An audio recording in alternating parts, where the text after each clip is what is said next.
Hello all, welcome to బుజ్జీస్ world. ఈరోజు మన ఛానల్లో క్రిస్పీ గోబీ 65 ఎలా చేయాలో చూసేద్దాం. ఎక్కువ ప్రాసెస్ అవసరం లేకుండా 20 నిమిషాల్లో అయిపోయేలాగా చూపిస్తాను. సూపర్ డూపర్ క్రిస్పీగా ఉండే ఈ క్యాలీఫ్లవర్ 65 పర్ఫెక్ట్ స్నాక్గా సరిపోతుంది ఈవినింగ్కి. ఈ గోబీ 65 తినేసి ఒక టీ తాగేస్తే మీ సాయంత్రం హ్యాపీగా గడిచిపోతుంది. ఎలా చేయాలో చూసేద్దాం. ముందుగా క్యాలీఫ్లవర్ని ఇలా చిన్న చిన్న ముక్కలుగా కట్ చేసి పెట్టుకోవాలి.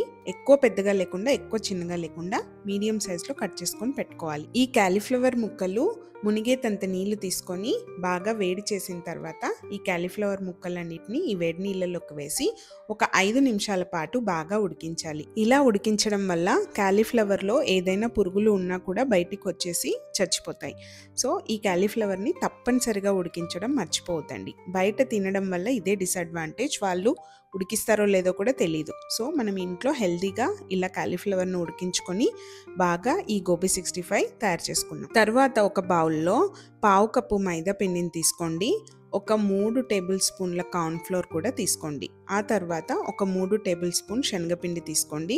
కార్న్ఫ్లోర్ వల్ల మనకు క్రిస్పీనెస్ బాగా వస్తుంది. తర్వాత ఒక tablespoon ginger garlic paste, ఒక టీ స్పూన్ జీలకర్ర పొడి, ఒక టేబుల్ స్పూన్ ధనియాల పొడి, కొద్దిగా పసుపు, ఒక 1.5 టేబుల్ స్పూన్ కారం, తర్వాత రుచికి సరిపడినంత ఉప్పు అన్నీ వేసి ముందుగా బాగా కలుపుకొని తర్వాత కొద్దిగా నీళ్లు పోసుకుంటూ బజ్జీ పిండి ఎలా తయారు చేసుకుంటామో ఆ కన్సిస్టెన్సీలోగా తయారు చేసుకోండి.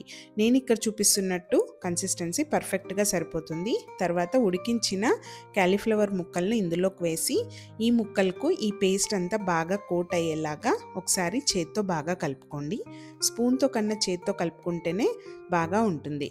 తర్వాత డీప్ ఫ్రైకి సరిపడినంత ఆయిల్ పెట్టుకొని ఈ కలిపిన క్యాలీఫ్లవర్ ముక్కలను బాగా ఫ్రై చేసుకోండి. 7 నుంచి 8 నిమిషాల పాటు ఫ్రై చేసుకుంటే సరిపోతుంది. మంటను మీడియం ఫ్లేమ్లో పెట్టుకొని అప్పుడప్పుడు తిరిగేస్తూ బాగా ఫ్రై చేసుకోండి. క్రిస్పీగా అయ్యేంత వరకు ఫ్రై చేసుకోవడం మర్చిపోవద్దండి. ఇదంతా ప్రాసెస్ ఒక 7 నుంచి 8 నిమిషాల పాటు పడుతుందని గుర్తుంచుకోండి. తర్వాత ఈ ఫ్రై చేసిన క్యాలీఫ్లవర్ ముక్కలను ఒక సపరేట్ ప్లేట్లో తీసుకొని పక్కకు పెట్టుకోండి.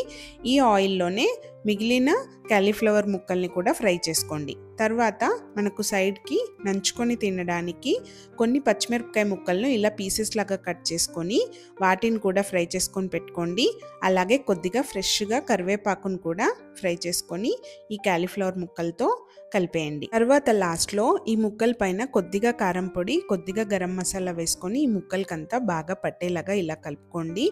ఇలా చేయడం వల్ల ఈ మసాలా టేస్ట్ మనకు చాలా రుచినిస్తుంది. మనము ఎక్కువగా మసాలాస్ యూజ్ చేయకుండా ఈ గోబీ 65 తయారు చేసుకున్నాం కాబట్టి ఇంట్లో పిల్లలు కూడా ఈ గోబీ 65ని హ్యాపీగా తినేసేయచ్చు. అలాగే ఈవినింగ్ స్నాక్గా ఇది పర్ఫెక్ట్గా సరిపోతుంది. 20 నిమిషాల్లో అయిపోయే ఈ గోబీ 65ను ఖచ్చితంగా మీరు కూడా ఈ ఆదివారం ట్రై చేసుకొని తినేసి ఎలా ఉందో నాకు కామెంట్లో ఖచ్చితంగా తెలియజేయండి. అండ్ మీకు ఈ రెసిపీ నచ్చినట్టయితే బుజ్జీస్ వరల్డ్ ఛానల్కి సబ్స్క్రైబ్ చేసుకోవడం మర్చిపోద్దండి. Thank you so much.